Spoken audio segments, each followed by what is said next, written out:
Hello and welcome to the Dreaming and Doing podcast with me, Nicky Raby. I'm an actor, coach, writer, speaker, podcaster and a mum. And in my coaching work, I work with creatives, personal brands, freelancers and small businesses. In my podcast, I talk about success, but not in a traditional sense. I have conversations with those who have built a business from something they love or who have made a pivot in their career. Also those who have built a brand or a job that maybe didn't exist when they were at school and they found a way to monetize their skills, talents and expertise. I've spoken to loads of incredible people, coaches, designers, journalists, app creators, magazine editors, bloggers, content creators, authors, and all-round movers and shakers. I ask the questions that you want to know the answer to. So how they started, about money, saying no, saying yes, pitching, presenting, putting yourself out there, even though it terrifies you, standing out in a busy online world, growing, scaling and making your work for you and your circumstances. The show notes are always at nickyraby.com/podcast and the conversation continues across social media, often on Instagram, my favourite platform, at Nicky Raby. Thanks so much for listening. It's great to have you with us. In today's episode, I'm talking to Aisha Carrington. I love her Instagram bio. It says, Aisha, the spiritual G, love, happiness and mindset life coach, a personal stylist that also creates loving retreats for you. This is a really juicy one, especially if you're feeling, and I don't say this lightly, in a bit of a dark place or are perhaps looking for some solutions or ways that you can just make things feel a little bit lighter and brighter and get back into that sense of flow and actually moving towards what you want rather than just being stuck in the sense that things are just not really happening for you right now. I'm sure you'll find it really uplifting that things can actually change pretty quickly and your current situation is certainly not a reflection of all the amazing things that you could create. So do come and join the conversation over on Instagram at Nicky Raby. I would love to hear your thoughts on this episode, and that goes for all the episodes. You can always email me hello@nickyraby.com. Also, if you haven't subscribed to my free weekly online magazine, please do so. What are you waiting for? Go over to nickyraby.com/magazine and you'll get all the juicy stuff, all the up and coming events, discounts, anything that I want to share, I will share in there first. So check it out. Anyway, I hope you enjoy the episode. Here it is. Aisha, welcome to the podcast. I'm so excited to be here. Me too. I was just saying to you before we got on the call, I'd just been thinking about who my next people and what I wanted to talk about, and then you popped up into my DMs on Instagram and was like, there she is. How brilliant. I slid into the DMs along with the universe. It helped me slide in there. I know. Yeah. I think basically the universe is at Instagram HQ sort of working its magic on the algorithm. That's such a good way to see it. Totally. So, how would you describe what you do now and sort of tell me a bit more about what you do and sort of how you would describe where you're up to? So people always ask me these questions, and I think someone messaged me the other day and they were like, do you know what, you're a jack of all trades. And I always kind of wanted to be, let me think who it is. Oh my gosh, Only Fools and Horses. I so wanted to be like that. So totally. I find that I feel myself a bit like being the Only Fools and Horses of being a spiritual light worker and a coach. So I really just guide people in any way that my intuition allows me to. So I do it through coaching, I do it through my retreats, I do it through personal styling. Anything that I feel can help somebody be the best version of them, I kind of help them with. So that's it really. So I'd say I call myself a lifestylist because I help people throughout every aspect of their life. Oh, I love that. And it's so needed. And also as well, it's always holistic. It's never just one thing. It's kind of, it's always all the moving parts together. And how did your own sort of self-development begin? What was your beginning point? How did that start for you? I found it kind of started after I had my daughter, so that's going back. I had her when I was 21, so going back a lot of years now. So I kind of found that that's when I started really going for. I think I used to go for like Paul McKenna and like The Secret, and I really started developing it, but not really knowing what I was doing. But it was definitely a pull. I went from reading like love novels and fictions to self-help books, and that was my new norm. Totally, and hoping that the parenting manual would pop up along the way, like, oh no, it didn't come with instructions. What happens next?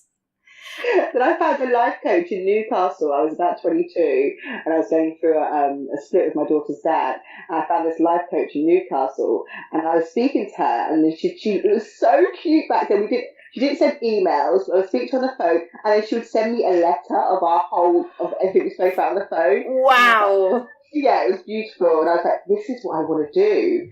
Back then, I was 22, I was like, I want to be a life coach, but I just didn't know. I felt like a life coach needed life experience. Right. So I kept putting it off.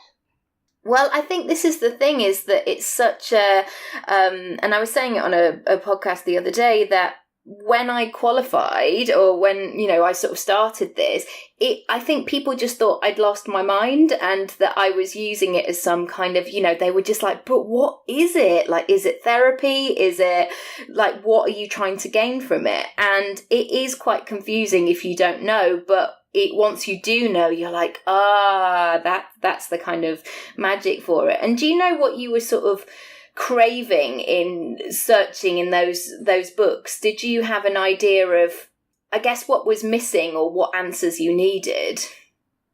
Do you know what? I feel like a lot of me always needs accountability. And which I think I do a lot with my clients and my coaching clients as well. I feel like sometimes I guide people back to using their intuition. I was very unaware of myself back then, and and I think I have been for the last years.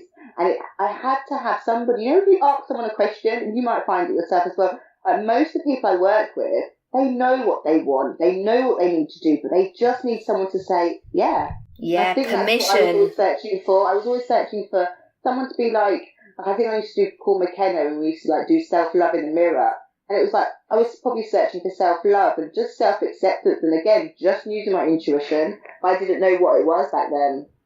No, and that's the kind of toolkit that we're missing at school. Like, how often have I used trigonometry or Pythagoras theorem or the periodic table? Like, I just haven't done any of that science stuff. But, how to manage your money, or how to ask for a raise, or negotiate a different situation. Like, I felt like there needed to be a lot more role play or something at school, so you could do it in that safe environment, rather than being out in the big wide world going, I don't know how to navigate this.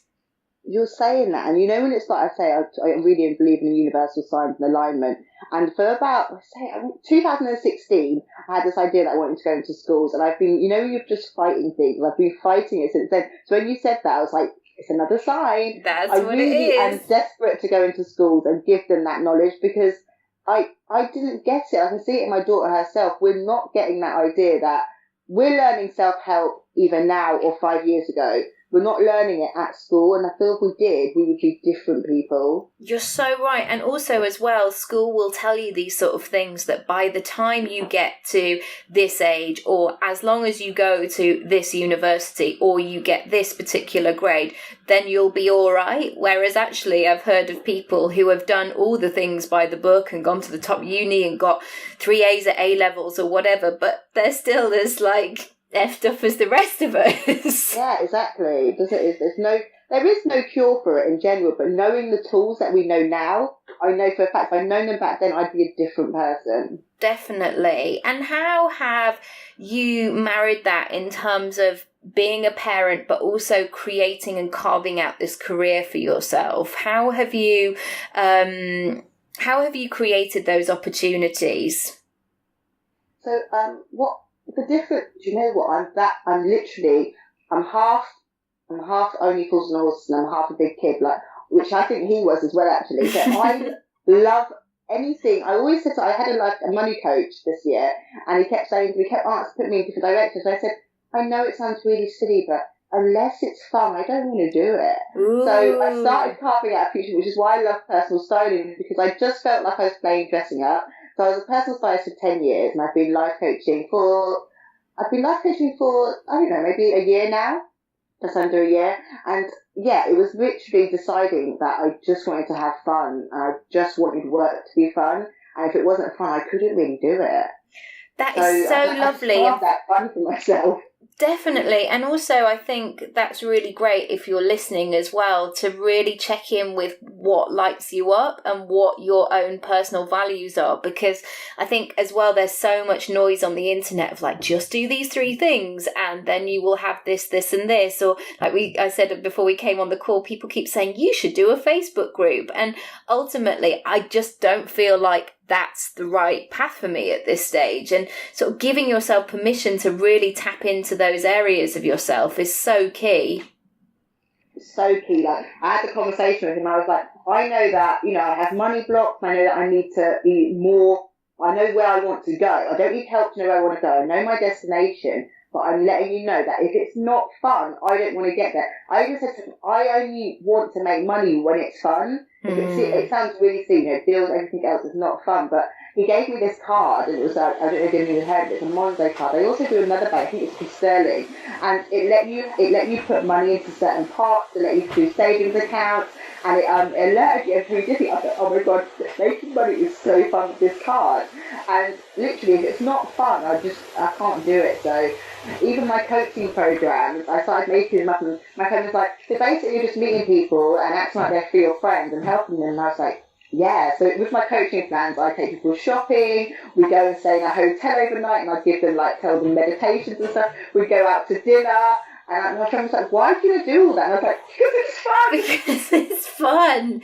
Well, I think that's the thing, is that we're at such an exciting point, I think, where we're all kind of just shaking everything up, and how we do business or what we want to share and things. And I'm just really loving that actually I don't want to do things in a clinical session, or I don't want to wear a pinstripe suit to work because that's what everybody's done for the last 50 years. It's a great opportunity actually to carve out a new way of doing things.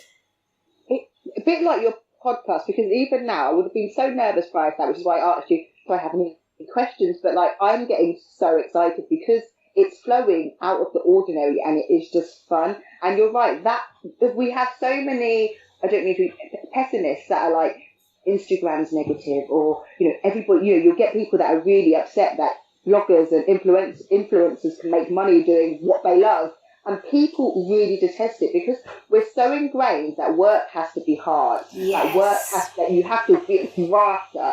If you don't come home and you're not knackered and tired and you can't say, oh my God, I'm so busy, then you're not working. The people are really envious, I would say, well, not so jealous, but jealous and envious of influencers these days because they are living their best life and making money doing it, and people are not happy with that. But what they need to see is that this is a new world that, you worked really hard, and if that's not what you want anymore, don't be bitter and jealous and negative. Just change, because this is a world that's as bad as it is, and as hard as it is, and as much as it's changed, there are some beautiful things happening. And the movement that you can do what you want, when you want, at any point in your life is it's priceless. Oh, I love that. I feel sometimes as well that, because I guess when I trained as an actor, people would say oh, it was all competition, who's going to be the best girl or who's going to be the person that's picked, there was only one spot available. And now what I've seen when I see people having huge success is that I use it as a reflection of, oh, well, if it's possible for them, it's possible for me, and they're carving out the way and sort of trying to be excited by it. And I think sometimes, it's irritating sometimes when people are going, oh my goodness, my John Lewis delivery didn't arrive on time. And it's like, okay, that's maybe something to say to a family member, not to put out there and use your platform for. But I think it's such an exciting time to see the possibility of what is out there and what we could create. It's such a beautiful time. But as bad as it is for people say it's bad for your mindset, and I feel like, fashion could be bad for your mindset because sizes these days they're not the sizes you expect, and our bodies aren't what they were. So the majority of people may have been a size 8 to 10 at one point, and now they're a size 14 to 16. That is the average, and that could be bad for people's mindset. I get clients that are like, "I'm not a large. How can it be a large?" And it's like, "Hey, you're not a large because why are you putting yourself in a price tag?" But all we hear these days is Instagram's bad for your mindset, and it's really like, no, your mindset is bad at the moment. You need to fix that. It's not Instagram. It's not people who are putting it in your face because we always had the next to Joneses. It's just we see the Joneses on our phone now. Yeah, and as a stylist. And as a stylist, you're like, you don't know what I'm going to do with this top. I'm going to tuck it in. I need extra material here. This is why we need to do this, this and this. And I think sometimes we close ourselves off to things just because they don't match our old beliefs. They don't match our old beliefs. Everything has changed. It's like we sometimes can be so consumed by what we should be or what we desperately thought we are or were that we're not acceptable to change. Oh, so good. Tell me about your retreats. How did that start, and why did the idea sort of come into your head and you knew you kind of had to do it? Again, it's one of those eggs I've been sitting on for a long time, and it's like I was heavily depressed in 2016, 2017, and I was really, really lost. And so I started finding my mum's been a yogi forever. Like, she's always done yoga, and I was so like, no. And then when I was really depressed, my friend Jenny Scott from Mother's Meeting, she sent me a list of yoga poses. I called that 6:30. She called me at 6:30 one day. I was crying. She put her, she said, "You all yoga poses." She was like, "You like yoga? You're going to do this." And I started going. And I'd go for 2 hours at a time, and it was mind-blowingly amazing. Yeah, so yoga, it wasn't that I was being really flexible, it was that it was changing my mindset. I'd spend 2 hours there on the mat, and it wasn't like I could lift my leg in a certain position.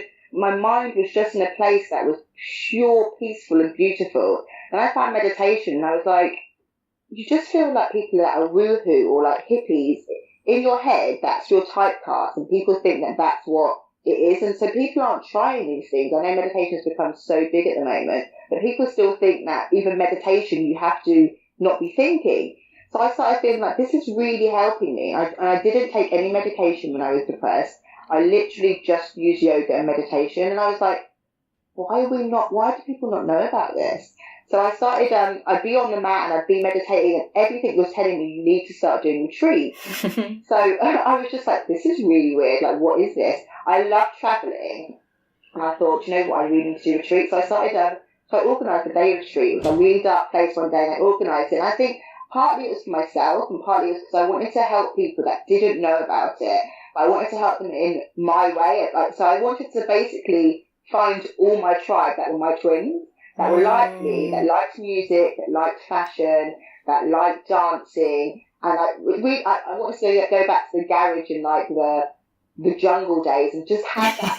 when you're in a club and you're feeling so happy. And I don't drink alcohol, so it's like I actually know that vibe without alcohol. And I was like, I want to capture that vibe, add meditation and yoga, and make a retreat. So that's kind of where it came about. I was like, and I want it to be fun. I want people to feel like they're in a club, but looking really good with people around them that they wouldn't expect to be there, like bloggers and Instagrammers and people that you think have it all sorted. And I want to get them all in one place and be like, let's just be real. It's never always been this way, and just give them that high vibe that I felt. I just wanted to make it. That's how it came about. That's amazing. And also that you wanted to actually do that in real life, so you can use all your senses to actually be in the room with people. Because I think, as wonderful as the internet is, I absolutely love it, but I am craving those real life connections to actually experience that. And with something like yoga, for example, I've done those online programs, but I'm never as focused as I am when I go to a class or I actually dedicate some time to it, and solely that, because otherwise I'm like, oh, I can hear the washing machine, or I need to do this, or the doorbell goes, or something like that. And we have to give ourselves that space, I think, just to be present. It is. It was giving it was giving myself that space. Like I said, those 2 hours. If someone said to me before, you're going to go and do 2 hours in a Buddhist temple, I'd have been like, that's not for me. Are you crazy? But it was like the best 2 hours. And sometimes on a Sunday, it was nearly 3 hours. And I was like, who am I and how do you do this? So I was like, I need to give women the space. I would love to do it as men as well. And I am thinking of doing men's ones in the future. But I would love to give women the space where they just spend a whole day thinking about themselves like nobody else. And what did they gain from it? What were the surprises that came out of that experience? You know, when you wish for something to be amazing and, you know, you pictured it in your head, you've got the vision. It was that one time when I was like, wow, my vision's actually, it's gone past anything I could think it could be. People literally left. I wanted to make me feel, my thing was I wanted, Get Lit was like to light you up from within. So it's called the Get Lit Retreat. I just wanted it to light you up from within and give you a glow that would take you forward for days to come, days and weeks to come. And to give you the tools to know that you can do this on your own. That was what I wanted to put out there. And when people would cry and they would laugh, and I would get messages saying, weeks later saying, I've still got that buzz. And it was a pinch me moment, like, it actually worked. I can't even express it now. It's like the most amazing thing ever to know that you can come for one day and just be literally lit up from within. It's like, it's insane. It really is amazing. And what do you feel like people are craving? What's sort of missing? Because I think sometimes we get the different clues of feeling stressed or burnt out or just kind of out of sync. But what sort of were the common themes? What were people looking for? People actually just want to be their own best friend, but they don't know it yet. So people want to find themselves. They want to love themselves, but no one really knows how to love themselves, you know, how to love other people and how to search outside of yourself. But nobody really has yet, not nobody, but the majority of people that I come into contact with, don't yet know how to make themselves feel whole. And I feel that's what people are searching for. And I think it's knowing, actually going back to those things, especially if you've been through a bit of a transition or you're tired or something's happening, or certainly I've known it when I've gone to the next level in my business or my brand. It's just kind of going back to the guarantees, the things that I know every single time will work. Like something like dancing for me is one of those. It gets me in my body, it moves me out of my head. Or going to yoga, like I feel like I could run the country after a yoga session because I'm so kind of powered up and ready to go. But also as well, I think giving yourself permission to let go of anything that is just a bit outdated and sort of really step into the new sort of level, the new version of yourself. It's so true. It's like we literally don't give ourselves the knowledge or the accountability to be like, it's okay to shed that skin of yesterday, of 10 minutes ago.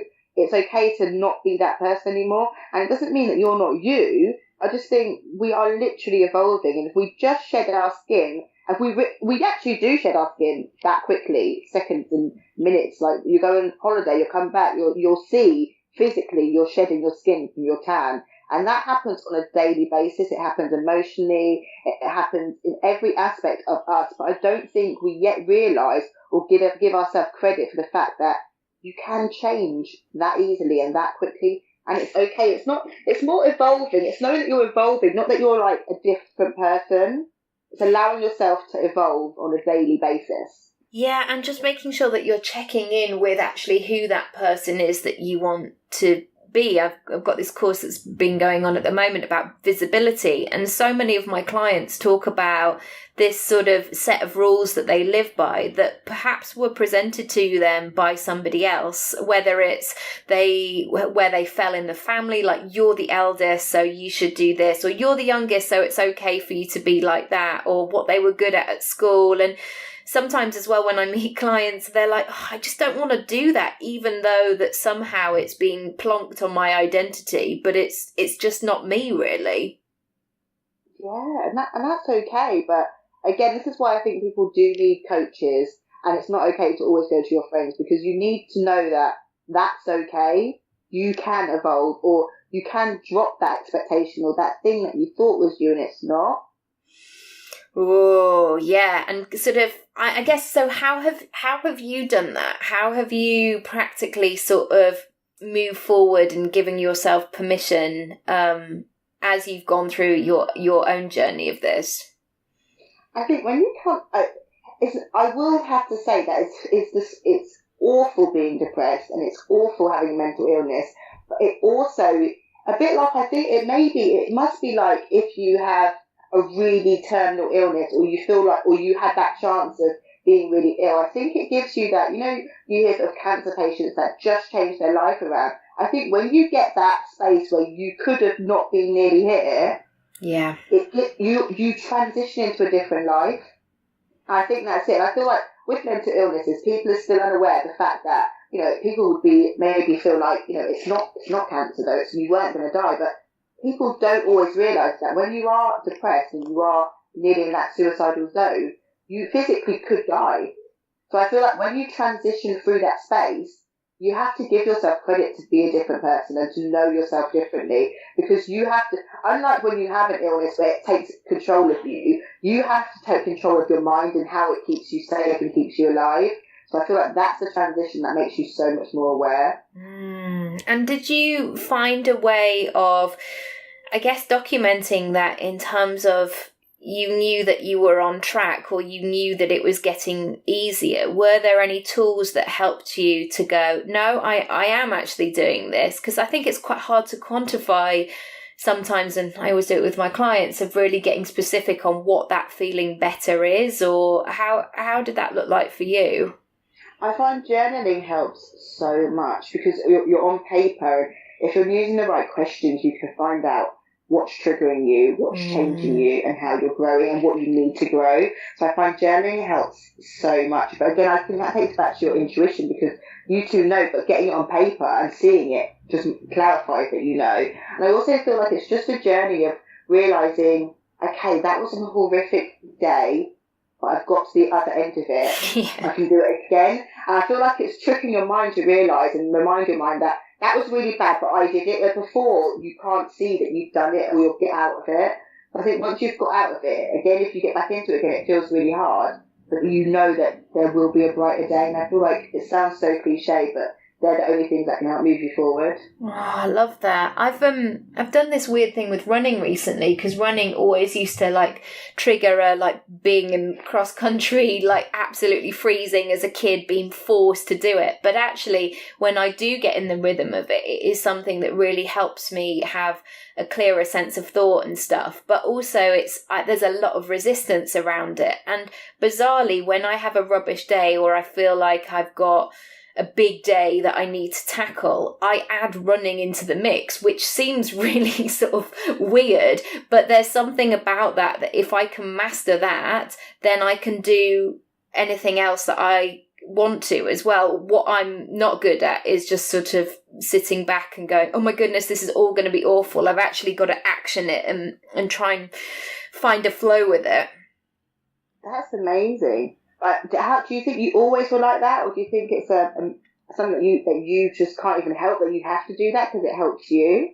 Well, it's only been a very recent thing, kind of getting back into it over the last sort of 3 months or so, because I just I didn't have depression, but I did have a lot of anxiety, and I just didn't feel like I was feeling like I was switching off. And I felt like and one of my big sort of values, I guess, is freedom and flexibility and being creative.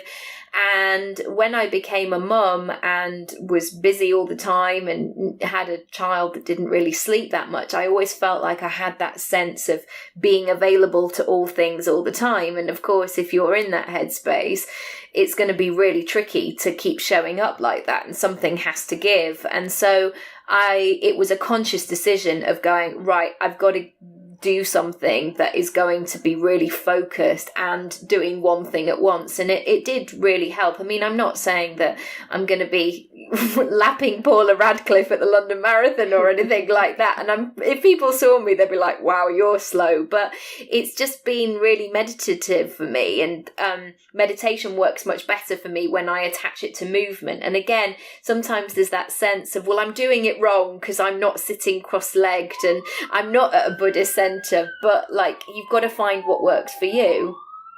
It's so true. Like, even with meditation, like, I'm listening to a guided meditation, it'll often say to me, I should sit up, I should sit with my legs crossed. And I feel like that doesn't work for me, and I'm going to lie down. And yes. I'm going to lie down, and if I fall asleep and you're telling me I shouldn't, that's not okay, because I want to be so relaxed. I fall asleep, and that is what I want to do with meditation. But I think you're right. It's just taking what works for you, or what you think works for you, or what works for everybody else, and making it come together. So then it's just personal to you. Definitely. Like those coaching seminars, I don't know if you've ever been to any of them, but those moments where you all have to go and sit in this huge conference centre. There's about 5,000 people there. It smells of coffee and fags, and like nobody's opened the window for about 48 years, and you're all sitting on these like hardback chairs trying to better yourself and create your dream life. I'm like, I'm too old and too particular to like not sit on a comfy chair when I'm doing my visions. Yeah, it just doesn't work. It doesn't. They don't mold together. And I think it was a bit like that when I found my when I was looking for the retreat space. It was kind of like I put it out there. I wanted to do a city retreat. I put it out, and then I was just like, but it's not. I don't want to do it on a busy main road, but I want to do it in London. I want people to be able to be near central London enough to get there, but I don't want to make it be in London where I can hear noise around you. So it was like I wanted to find the perfect place, and I found that place. But you're right, you had to think out of the box and feel like, where do you want to be, and where does that vision sit? Because again, it's not on a hard chair, is it, in a smoky room? No, and that sense of, because there's so much noise on the internet, that you have to be willing to do the work of stepping back, unfollowing, turning off the notifications or whatever, and actually getting back into the things that you want to do, because otherwise you're just kind of, becoming somebody else's version. I would love to know, are there any books or kind of tools or resources that you have in your kit that you always come back to? The Secret, even though I don't always come back to it, I do find that it's a Bible that holds my heart, because even though I don't go along with everything it says, I just think it gives, if you don't know anything, it does give you that hope that things are better. And let me think what other ones I love. Anything to do with Louise Hay, I absolutely adore.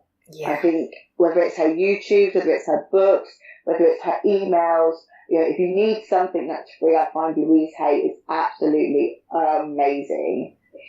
And I've really, really been into Kyle Gray at the moment. I feel like he's just transformational.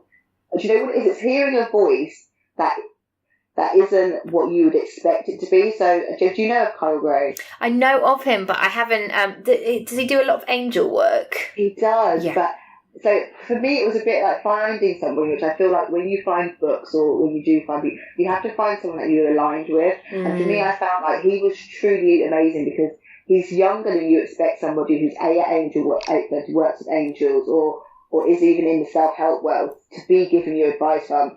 And to get it from somebody who, as I said, was a bit wise-side retreats that you're in alignment with, really helps your mindset, because you don't feel like you're being different. Like, for example, as I said, when I wanted to be a life coach, it was like, well, life coaches were older and wiser. They wear pashminas. They wear pashminas, they're different. So you can't always see that can work for you, because you're not in alignment with it. So yes. I always think if you can find somebody who inspires you, is within your category, you can say, well, if they can do it, I can do it. That really, really works. And things that they're my kind of go-tos really. Oh, my Gabrielle Bernstein. I did her spiritual course, and that's kind of like another step of how I got onto the path of being a light worker and being a spiritual gangster. And I did a course with her, and I found her. I was like, she is me. Like, she's like, I'm in alignment with her. If I knew her, we would so be best friends. I know. She's such a new voice of a new voice for our generation, or well, for any generation. But I think that's really key as well for people who are looking to enter into new businesses or offer new things, is that you don't just have to emulate what people expect from you in your industry as well. That and I know that's a real safety thing. Sometimes people go, well, I'll just do this, or like what that person does, because I know that it works. But if you can be brave and go, okay, let me bring all the different bits of my personality and create this, that's when you get the real kind of magic. And, you know, I know we've touched on it a little bit, but certainly when the kind of Instagram mum blogger sort of movement sort of happened, nobody was really talking about how hard motherhood was, or it came from a sort of a real place. So I think that you have to do that for your business, whatever it might be. I agree. I totally agree. So that's kind of what really helped me start my business. If I'm honest, like to transition from just being a personal stylist to allowing myself to run retreats and be a life coach. So yeah, so Gabrielle Bernstein, Kyle Gray, and Rebecca Campbell, I found she was amazing. Oh, she was on my course as well. So yeah, I feel like we had a lot of magic in the room at that particular time. So oh my gosh, I find her absolutely amazing. So those people really helped me. I wouldn't say they just help you if you're in spiritual. I think they help you, even if you don't think you're spiritual, I think they help you get in touch with yourself. That allows you to do things that you are probably holding yourself back from doing. Yeah, and one thing that I've realised is I need more and more tools, because the work that I'm doing is not just crack out 8 hours a day and you'll be done and that will be sorted and tick it off the list. That I do need much more headspace than I think I do, or when I'm making a plan, it's a different part of my brain that from, you know, the kind of the action point. Or it's you have to get to know yourself in quite a deep and sometimes uncomfortable way. I agree. So I've got one final question. Where would you like to be in 5 years' time? Have you planned that far ahead? Do you think in that way? What kind of comes up for you? Yeah. So in the next 5 years, I feel like I would really like to be having retreats abroad quite regularly. I'd say 4 to 5 times a year, being able to give people that space to really just be themselves in quite intimate space. So maybe between at 10 people. My ambition isn't to have lots of people all the time. It's to really be able to help people be able to move themselves forward. So that's where I really want to be. Oh, that sounds amazing. And just a bit of sun on people's faces and good food and big chats. It's so good for the soul. So, what a lovely thing to be able to facilitate. If people want to come and find out more, where should they go? At the moment, if they can come to my Instagram, that's like the place where I'm at. That's where you can practically get in touch with me most of the time, 24/7, and you can send me a message.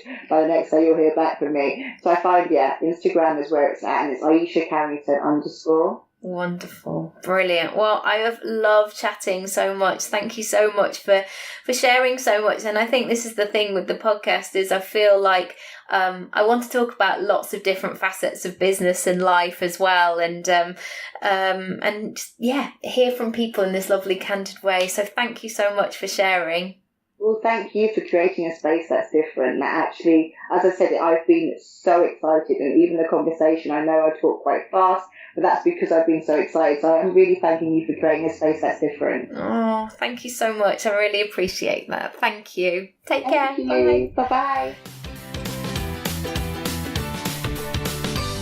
Thank you so much for listening. I hope you enjoyed it, and I would love to hear what you thought of the episode and share any takeaways with me. Come and find me across social media at Nicky Raby, or you can visit the podcast page, nickyraby.com/podcast.